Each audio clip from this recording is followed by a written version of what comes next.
आज हम बात करेंगे क्लाउड कंप्यूटिंग की कि क्लाउड कंप्यूटिंग टेक्नोलॉजी क्या होती है। क्लाउड कंप्यूटिंग से किस तरह से हम अपने डेटा को रिट्रीव कर सकते हैं, किस तरह से उस पर अपलोड कर सकते हैं और किस तरह से क्लाउड कंप्यूटिंग टेक्नोलॉजी को हम यूज कर सकते हैं। चलो आगे बात करते हैं हम क्लाउड के बारे में कि क्लाउड होता क्या है। क्लाउड क्या है? क्लाउड को हिंदी में बादल बोलते हैं। बादल जिस तरह से अपने अंदर वाटर को स्टोर करके रखता है, उसी तरह से क्लाउड कंप्यूटिंग अपने अंदर इंफॉर्मेशन को स्टोर करके रखती है, जैसे ऑडियो, वीडियो, आपकी इमेजेस और भी किसी भी तरह का जो बाइनरी की फॉर्म में डेटा हो, किसी भी तरह का डेटा, वो सब क्लाउड टेक्नोलॉजी से रिलेटेड होता है। जैसे कि dynamically scalable server, dynamically work होता है, जो अपडेट होता रहता है डेटा। एकदम स्टोर होने के बाद आपने नया डेटा लिया मोबाइल में, वो अपडेट हो गया, कंप्यूटर से सर्वर से डायनेमिकली वर्क करता रहता है। फास्ट कंप्यूटेशन, यानी कि क्लाउड कंप्यूटिंग में फास्ट कंप्यूटेशन होना चाहिए। आपका डेटा ऑनलाइन है, सर्वर पर है, लेकिन आपको पता भी नहीं चलेगा कि वो मोबाइल से आ रहा है। इतना फास्ट आपका नेटवर्क होना चाहिए। रिड्यूस कॉस्ट एंड ओवरहेड, जो उसकी कॉस्ट है बिल्कुल रिड्यूस है, बिल्कुल ना के बराबर है कि आप क्लाउड कंप्यूटिंग को यूज कर सकते हैं और कर भी रहे हैं। आगे हम उसमें डिस्कस करेंगे एग्जाम्पल में। डेटाबेस एंड सिक्योरिटी, इसमें सिक्योरिटी बहुत पावरफुल है। जो डेटाबेस है जिसमें मेमोरी को स्टोर करते हैं उसको डेटाबेस बोलते हैं। Remote access to drivers, remote access to devices, ये जितने भी फीचर्स हैं उसमें क्या है कि आपने अपना जो डेटा है वो क्लाउड में सेव कर दिया है। तो क्लाउड कंप्यूटिंग टेक्नोलॉजी से आप क्या कर सकते हो, उसको मोबाइल पे, लैपटॉप पे, कंप्यूटर पे, किसी भी सर्वर से जाकर उसको एक्सेस कर सकते हो। उसको ही हम क्लाउड कंप्यूटिंग बोलते हैं। आगे चलते हैं, नेक्स्ट इमेज देखते हैं। इसमें देखो ध्यान से कि क्लाउड कंप्यूटिंग जो मेनली टेक्नोलॉजी है उससे जुड़ा हुआ है, लेकिन नीचे जो 3 पॉइंट दिए हुए हैं, यानी फर्स्ट वन क्या है, प्राइवेट क्लाउड जो है, प्राइवेट क्लाउड का मतलब कि मेरा अपना क्लाउड है, मेरी अपनी इमेजेस हैं, उसमें जो भी मैं अपलोड करूंगा मैं ही उसको एक्सेस कर सकता हूं, मेरा वो प्राइवेट इंफॉर्मेशन है, तो वो क्लाउड में है। नेक्स्ट वन है पब्लिक क्लाउड। पब्लिक क्लाउड का मतलब है कि जो भी इंफॉर्मेशन हमने इसमें स्टोर की है वो पब्लिकली है, उसको कोई भी एक्सेस कर सकता है, यानी फ्री है, वो बिल्कुल एक्सेसिबल है। और सेकंड वन है हाइब्रिड। हाइब्रिड का मतलब है कि इसके अंदर वो दोनों इन्फॉर्मेशन है, वो प्राइवेट भी हो सकती है कुछ इन्फॉर्मेशन और कुछ पब्लिक हो सकती है। जैसे कि डेटाबेस आपका इसमें अटैच हो जाएगा, आपकी जितने भी एप्लीकेशन है, जितने भी सॉफ्टवेयर हैं, जितने भी ऐप्स हैं, वो सब अटैच हो जाएंगी। मोबाइल फ़ोन बिल्कुल अटैच हो जाएगा। स्टोरेज डिवाइस का मतलब है कि स्टोरेज में आपके जो भी डेटा है, audio, video, text, binary file जो भी है, वो सब इसमें अटैच हो जाएंगी। एक सर्वर इसमें अटैच हो जाएगा जो आपकी सारी फाइलों को मेंटेन करके रखेगा। आगे चलते हैं क्लाउड कंप्यूटिंग में कि what is the cloud computing, कि क्लाउड कंप्यूटिंग होती क्या है। अब क्लाउड कंप्यूटिंग के बारे में आप समझोगे कि cloud computing is the on demand availability of computer system resources, specially data storage and computing power without direct active management by the user. इसका मतलब क्या है कि cloud computing on demand availability है कि अगर आपको इसकी रिक्वायरमेंट है तो ही आप क्लाउड कंप्यूटिंग को यूज कर पाओगे, अदरवाइज नहीं कर पाओगे। इससे कोई ऐसा यूजेबल रिसोर्सेज नहीं है। अगर आपको रिक्वायरमेंट है तो आप क्लाउड कंप्यूटिंग को यूज करो, ना उसको रहने दो। नेक्स्ट चलते हैं, cloud computing is the delivery of different services through the internet. Cloud computing technology अगर आपको यूज करनी है तो आपके पास इंटरनेट की फैसिलिटी होनी चाहिए और डिफरेंट डिलीवरी, यानी डिफरेंट टास्क पे, डिफरेंट टाइम पे आप इसको एक्सेस कर सकते हो। नेक्स्ट वन है, these resources include tools and applications like data storage, servers, database, networking and software. इसके बारे में अभी हमने बात की थी कि इसके अंदर जितनी भी सर्विसेज आती हैं, जैसे कि आपका स्टोरेज है, सर्वर है, डेटाबेस है, नेटवर्किंग एंड सॉफ्टवेयर, सभी इसको आप इंस्टॉल कर सकते हो क्लाउड कंप्यूटिंग में। Cloud computing is a popular option for people and business for a number of reasons including cost saving, increase productivity, speed and efficiency, performance and security। यानी cloud computing में क्या करेंगे कि हम क्लाउड कंप्यूटिंग में एक server ले लेंगे, एक डेटाबेस ले लेंगे, अपने किसी रिसोर्सेज को उस पर इंस्टॉल कर लेंगे, पूरा ग्लोबली, पूरा एंटायर वर्ल्ड उसको वहाँ से एक्सेस कर सकता है। तो जब वहाँ से एक्सेस करेगा तो हमारी जो कॉस्ट होगी वो सेविंग हो जाएगी, इंक्रीज प्रोडक्टिविटी बढ़ेगी, हम उसको दोबारा से अपडेट कर सकते हैं, स्पीड हाई रहेगी, इफिशियंसी बहुत अच्छी रहेगी, डेटा कोई करप्ट नहीं होगा कभी भी, परफॉर्मेंस एंड सिक्योरिटी बहुत बेटर देन होती है। The term is generally used to describe the data centers available to many users over the internet।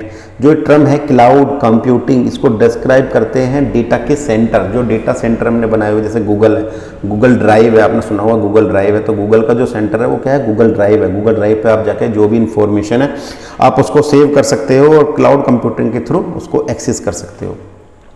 आगे चलते हैं, आगे हम देखेंगे क्लाउड कंप्यूटिंग के बारे में। जो कंप्यूटर की एप्लीकेशंस हैं, प्लेटफॉर्म है, जो इसका इंफ्रास्ट्रक्चर है वो किस तरह से वर्क करता है, किस तरह से वर्क करेगा। जब भी हम क्लाउड कंप्यूटिंग को यूज करेंगे तो हमें सबसे पहले क्या करना पड़ेगा कि हमें सर्वर पर वर्क करना पड़ेगा। सर्वर्स हैं, जो ये सर्वर है, सर्वर पर वर्क करेंगे। डेस्कटॉप यानी हमारे जो पीसी है, जो हमारे कंप्यूटर है वो सब अटैच है, टैबलेट अटैच है, फ़ोन्स अटैच हैं, हमारा लैपटॉप अटैच है। ये सभी जो क्लाउड कंप्यूटिंग है उसमें वर्क करते हैं अच्छे से प्लेटफॉर्म होके। इसको मॉनिटरिंग कर सकते हैं हम अच्छे से, इसका कंटेंट देख सकते हैं। जैसे न्यूज़ का कंटेंट है वहाँ पे सेव हो गया, अमर उजाला है, दैनिक जागरण है, जितने भी न्यूज़पेपर हैं उन्होंने अपने जो कंटेंट्स हैं उसको वहाँ पे स्टोर किया हुआ है, हम उनको चेक कर सकते हैं, कम्युनिकेशन कर सकते हैं, फाइनेंस डिटेल अपनी वहाँ पे सेव कर सकते हैं। जो भी हमारी फाइल्स हैं वो क्यू में रहेंगी, जो भी डेटाबेस है, रन टाइम एप्लीकेशंस है, इंफ्रास्ट्रक्चर है, यानी सभी चीज़ उसमें इनबिल्ड है।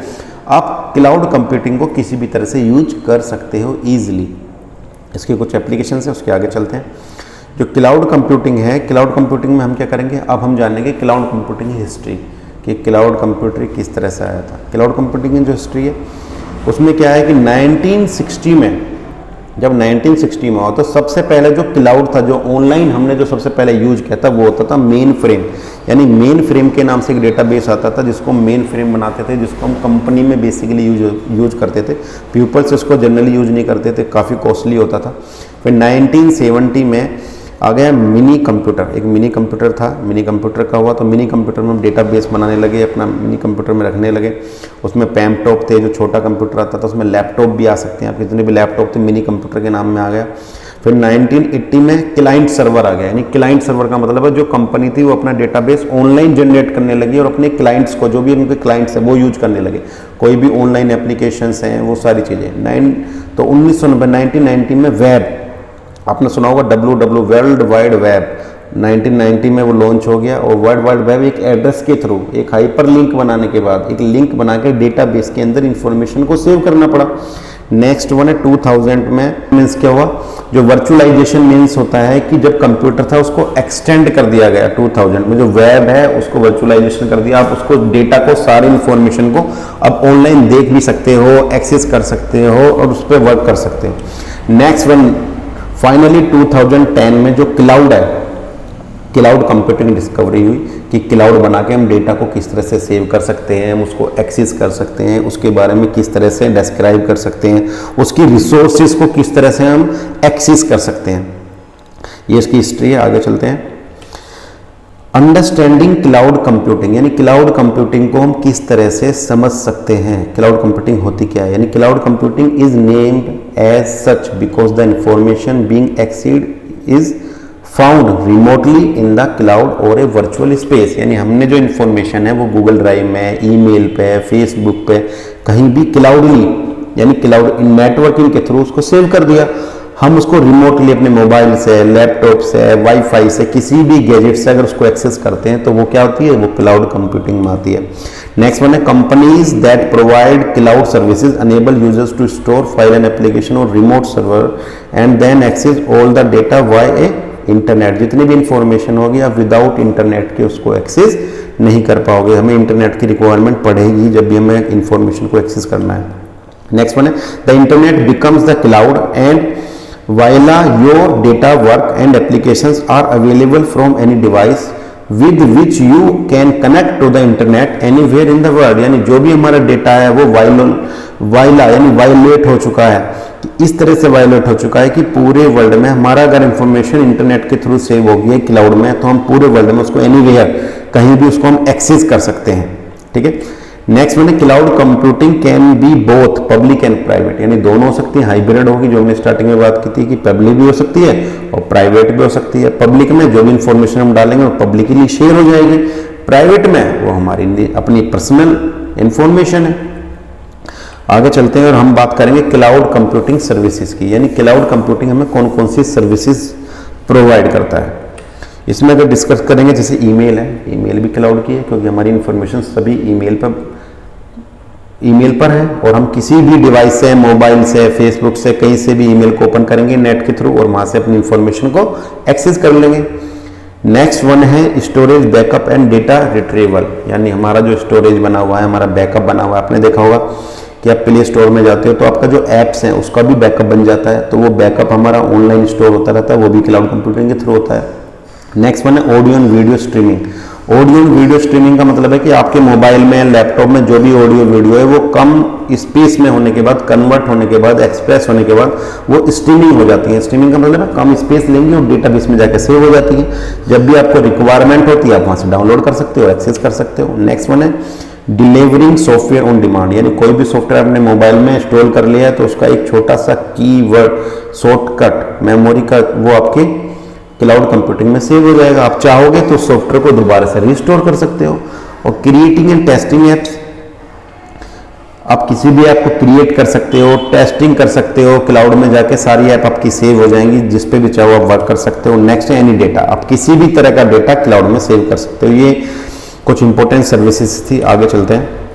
आगे हम बात करेंगे कि टाइप्स ऑफ क्लाउड कंप्यूटिंग, यानी क्लाउड कंप्यूटिंग कितने टाइप्स के होते हैं। मेनली क्लाउड कंप्यूटिंग 3 टाइप्स के होते हैं। The 3 main type of cloud computing are, यानी 3 टाइप के ही क्लाउड कंप्यूटिंग होते हैं। फर्स्ट वन होता है इंफ्रास्ट्रक्चर एज ए सर्विस, यानी जो भी इंफ्रास्ट्रक्चर आपने क्रिएट किया है उस पर कौन कौन सी सर्विस हमें प्रोवाइड हो रही है, उसको बोलते हैं IaaS, infrastructure as a service. Next one आता है प्लेटफॉर्म एज ए सर्विस, यानी कौन से प्लेटफॉर्म में आपने वर्क किया है, वो IBM का है, गूगल का है, अमेजन का है, कौन सा प्लेटफॉर्म जो आपने क्लाउड कंप्यूटिंग के लिए यूज किया है। थर्ड वन है सॉफ्टवेयर एज ए सर्विसेज, यानी सॉफ्टवेयर कौन कौन से हैं जो इसमें सर्विसेज प्रोवाइड करते हैं। इसको हम एक शॉर्टकट मेथड से याद कर सकते हैं, IPS, I for infrastructure, P for platform, S for software. IPS यानी हमारा जो IPS बहुत इंपॉर्टेंट वर्ड है, इंडियन पुलिस सर्विस के नाम से होता है, तो हम इसको IPS के नाम से शॉर्ट फॉर्म में ट्रिक में याद कर सकते हैं, इंफ्रास्ट्रक्चर, प्लेटफॉर्म एंड सॉफ्टवेयर। आगे चलते हैं, बात करते हैं इंफ्रास्ट्रक्चर एज ए सर्विसेज, जो फर्स्ट वन है। इसमें क्या होगा कि जो हमारा इंफ्रास्ट्रक्चर है, जो बेसिक बिल्डिंग ब्लॉक्स हैं, हम उसको क्लाउड इंफॉर्मेशन टेक्नोलॉजी पे अपलोड करते हैं कि हमारा इंफ्रास्ट्रक्चर इस तरह का होगा, हम इस तरह के डेटा को सेव करेंगे, इस तरह का डेटा को सेव करेंगे तो इतनी मेमोरी एज्यूम होगी, तो पूरा इंफ्रास्ट्रक्चर में आता है। नेक्स्ट वन है it provide access to networking features, जितने भी नेटवर्किंग फीचर्स होंगे, डेटा का स्टोरेज स्पेस होगा, वो सभी इसके अंदर होंगे, इंफ्रास्ट्रक्चर के अंदर। ये फ्लेक्सिबिलिटी देगा मैनेजमेंट कंट्रोल को कि जो भी इसको कंट्रोल कर रहा है कि उसका इंफ्रास्ट्रक्चर इस तरह से है कि बिल्डिंग का ब्लॉक इस तरह से बन गया है, इसमें इस तरह का डेटा स्टोर हम कर सकते हैं, तो वो सारे फीचर इसके अंदर है। इसमें क्या होगा, जो IP बेस्ड कनेक्टिविटी है, यानी IP बेस्ड कनेक्टिविटी का मतलब है जो इस यूजर ने उस डेटा को अपलोड किया है उसके गैजेट की इंफॉर्मेशन, उसकी इंफॉर्मेशन, उसका यूज़र, उसका पासवर्ड, उसका ऑपरेटिंग सिस्टम, इसमें सारी चीज़ें उसमें इनेबल हो जाएंगी कि इंफ्रास्ट्रक्चर किस तरह से वर्क करता है। Client can avoid the need to purchase software और servers and instead produce their resources in an outsourced on demand service, यानी जब भी उसको डिमांड होगी वो सर्विस जब भी अवेलेबल होगी। सपोज करिए कि आपने अपने डेटा को क्लाउड पर सेव कर दिया, लेकिन अभी आप इस गैजेट्स के अंदर उस डेटा को नहीं रखना चाहते कि जब भी आप पासवर्ड डालें जब भी डेटा आए, तो वो डेटा जब तक आप डिमांड नहीं करोगे वो डेटा अनेबल नहीं होगा। नेक्स्ट वन है पॉपुलर एग्जाम्पल ऑफ IaaS का सबसे बड़े जो एग्जाम्पल है वो IBM है, IBM क्लाउड है। माइक्रोसॉफ्ट एजूर के नाम से आता है कि माइक्रोसॉफ्ट ने भी अपना क्लाउड बनाया। ये 2 सर्विस बहुत मोस्ट इंपॉर्टेंट है, इनके बारे में हम आगे डिस्कस भी करेंगे। नेक्स्ट वन चलते हैं platform as a service. Platform as service PaaS। Platform में क्या होता है, प्लेटफॉर्म का पता है कि किस तरह का प्लेटफॉर्म है, जैसे रेलवे टेक का भी प्लेटफॉर्म होता है कि प्लेटफॉर्म पे ये गाड़ी आ सकती है, इसका टाइम ये है, तो वो भी प्लेटफॉर्म में नेटवर्किंग वर्क करती है। ये क्या करता है, जैसे इंफ्रास्ट्रक्चर क्रिएट किया गया है, इंफ्रास्ट्रक्चर के अकॉर्डिंग ऑपरेटिंग सिस्टम को और हार्डवेयर को अपनी एप्लीकेशन के अकॉर्डिंगली मैनेज करेगा। जो सर्विसेज है, ये सर्विस क्या करेगा, इसकी कैपेसिटी प्लानिंग करेगा, सॉफ्टवेयर का मेंटेनेंस करेगा, पैचिंग करेगा, इनको पैक करेगा और डिलीट करेगा, अनडिफ्रेंशिएट करेगा, जो भी हैवी लेवल ट्रैफिक आ रहा है एंड वायरसेस आ रहे हैं वो आपकी एप्लीकेशन को प्लेटफॉर्म सिक्योरिटी प्रोवाइड करेगा। इसका दूसरा काम है कि जो मोस्ट कॉम्प्लेक्स 3 लेयर्स हैं उस पर काम करेगा।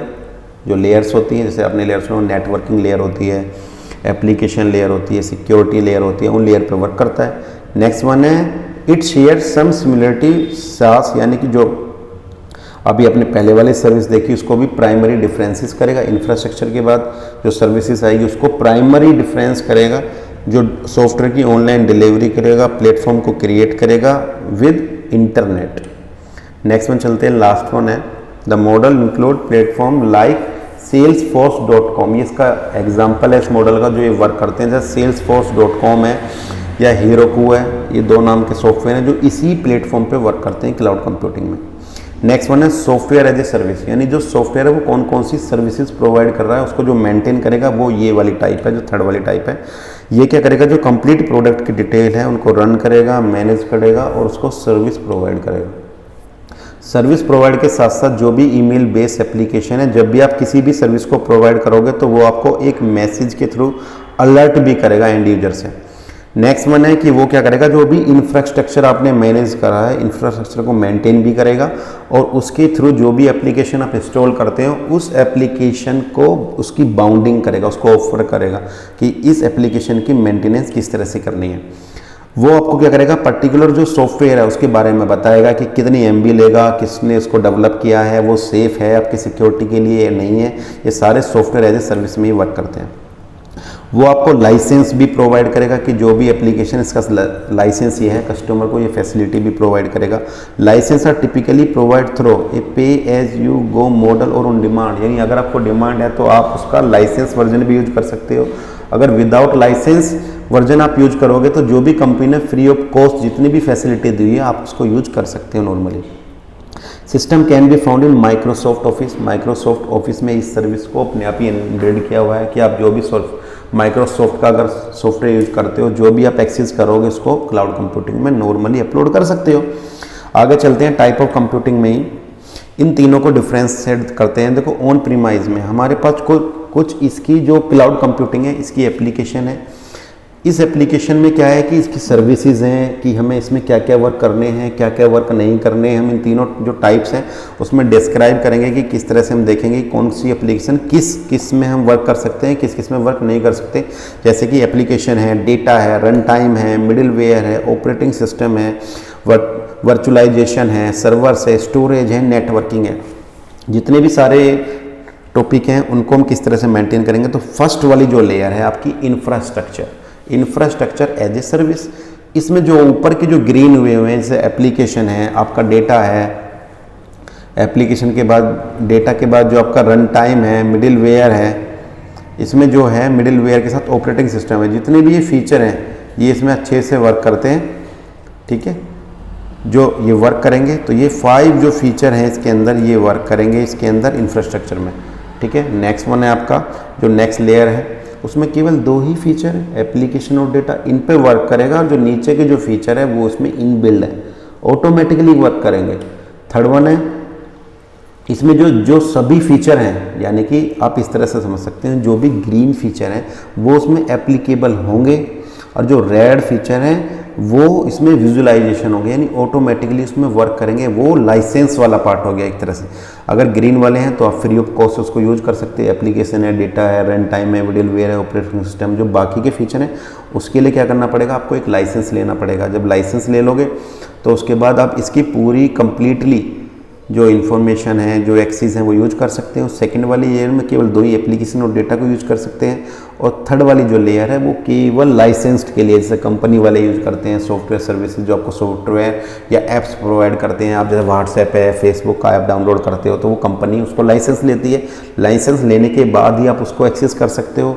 तो क्लाउड कंप्यूटिंग में 3 टाइप्स हैं, इसको इस तरह से वर्क किया हुआ है, ठीक है। Manage by customer, manage by provider, यानी कि जो ग्रीन है नीचे देखो सिंबल आया हुआ है कि जो ग्रीन है उनको कस्टमर प्रोवाइड कर सकता है, मैनेज कर सकता है क्योंकि वो फ्री ऑफ कॉस्ट हैं। लेकिन जो रेड वाले हैं उनके लिए लाइसेंस लेना पड़ेगा और उनको जब लाइसेंस मिल जाएगा तो कंपनी आपको एक्सेस देगी, अब आप उनको अरेंज कर सकते हो, ठीक है। नेक्स्ट वन की बात करेंगे, हम करेंगे क्लाउड और कंप्यूटर की नेचर एंड बेनिफिट की बात। तो सबसे पहले हम नेचर की बात करते हैं। नेचर किस तरह से वर्क करता है कि नेचर और बेनिफिट क्या होता है। देखो ऑन डिमांड सेल्फ सर्विस, कि जब भी हमें डिमांड पड़ेगी जब भी हम क्लाउड कंप्यूटिंग को यूज कर सकते हैं। ब्रॉड नेटवर्क एक्सेस, यानी कि अपने किसी भी नेटवर्क में कभी भी हम मोबाइल फ़ोन, लैपटॉप कहीं भी इसको एक्सेस कर सकते हैं। रिसोर्सेज पूलिंग, रिसोर्सेज पूलिंग का मतलब क्या होता है कि जो भी हमने डेटा एक मॉडल के थ्रू अपना अपलोड किया हुआ है तो कंज्यूमर के अकॉर्डिंगली ऑन डिमांड हम इसको डाउनलोड, अपलोडिंग किसी भी तरह मल्टीपल यूजर में शेयर कर सकते हैं। रैपिड इलेक्ट्रिसिटी मीन्स होता है कि जो हमारा डेटा वो इतना फ्लेक्सिबल है कि हम कभी भी 24 आवर्स अनलिमिटेड पे, यानी इसको परचेज करने के बाद अनलिमिटेड शेयर कर सकते हैं। मेजर्ड सर्विसेज, जो भी क्लाउड कंप्यूटिंग के लिए सर्विस है हम उसको ऑटोमेटिकली एनेबल कर सकते हैं कि कोई भी पासवर्ड डाले उसको कंट्रोल कर सकता है, ऑप्टिमाइज कर सकता है, डिलीट कर सकता है। इस तरह से इसके नेचर और बेनिफिट होते हैं। आगे हम बात करेंगे इसके बेनिफिट्स और एडवांटेजेस की कि इसके बेनिफिट और एडवांटेज कौन कौन से हैं। तो there are 12 business advantage of computing. तो जो इसके मेन है वो आपके सामने लिखे हूँ। 6 एडवांटेजेस हैं, यानी कॉस्ट सेविंग करता है, सिक्योरिटी है, फ्लेक्सिबिलिटी है, मोबिलिटी है, इनसाइड है, इंक्रीज कोलाब्रेशन है। और 6 जो आगे हैं, क्वालिटी कंट्रोल है, डिजास्टर रिकवरी है, लॉस प्रिवेंशन है, ऑटोमेटिकली सॉफ्टवेयर अपडेट्स हैं, कम्पिटिटिव एज है और सस्टेनेबिलिटी है। यानी ये इसके क्या हैं, एडवांटेजेस हैं। जब भी हम इसको यूज करेंगे तो ये 12 फीचर हमारी हेल्प करेंगे। आगे चलते हैं, services provided by the corporate, यानी क्लाउड कंप्यूटिंग जो फीचर है इसको कौन कौन से कॉर्पोरेट यानी कौन कौन सी कंपनी, कौन कौन सी टेक्नोलॉजी आपके लिए प्रोवाइड करते हैं जिससे आप उसको यूज कर सकते हो। तो उसके लिए कुछ बहुत इंपॉर्टेंट और बहुत अच्छी कंपनी है जिनके बारे में हम डिस्कस करेंगे। जो फर्स्ट वन है क्लाउड कंप्यूटिंग, यानी गूगल। गूगल का नाम सभी ने सुना है कि गूगल क्लाउड होता क्या है कि गूगल का क्लाउड में आपने देखा होगा कि गूगल का जी सूट आता है, गूगल का जीमेल है, गूगल का ड्राइव है, ये सभी क्या है, क्लाउड कंप्यूटिंग सर्विसेज है। नेक्स्ट वन जो कंपनी है जो इसको प्रोवाइड करती है वो है अमेजन वेब सर्विसेज, AWS के नाम से जाना जाता है कि अमेजन वेब सर्विस क्या होती है। अमेजन वेब सर्विस भी क्लाउड कंप्यूटिंग है, उसके फीचर क्या हैं, वो किस तरह से यूजर को देती है। नेक्स्ट वन है माइक्रोसॉफ्ट अजूज। माइक्रोसॉफ्ट ने एक क्लाउड कंप्यूटिंग लॉन्च की थी जिसका नाम था अजूज। नेक्स्ट वन है आपका IBM क्लाउड। ये 4 मोस्ट इंपॉर्टेंट हैं। वैसे अभी और भी बहुत सारी कंपनी हैं जो मार्केट में है, लेकिन ये 4 मोस्ट इंपॉर्टेंट कंपनियां हैं जिनकी हम क्लाउड कंप्यूटिंग यूज करते हैं के बारे में जानेंगे। तो इसके बारे में आपको अगर Google cloud, Amazon web services, Microsoft Azure और IBM क्लाउड के बारे में अगर जानना है तो हम नेक्स्ट वीडियो में इसके बारे में डिस्कस करेंगे। इसके पार्ट 2 यानी क्लाउड कंप्यूटिंग पार्ट 2 में इसके बारे में सभी डिस्कस करेंगे, एक एक सर्विस के बारे में। अभी इस वीडियो में इतना ही है, ठीक है।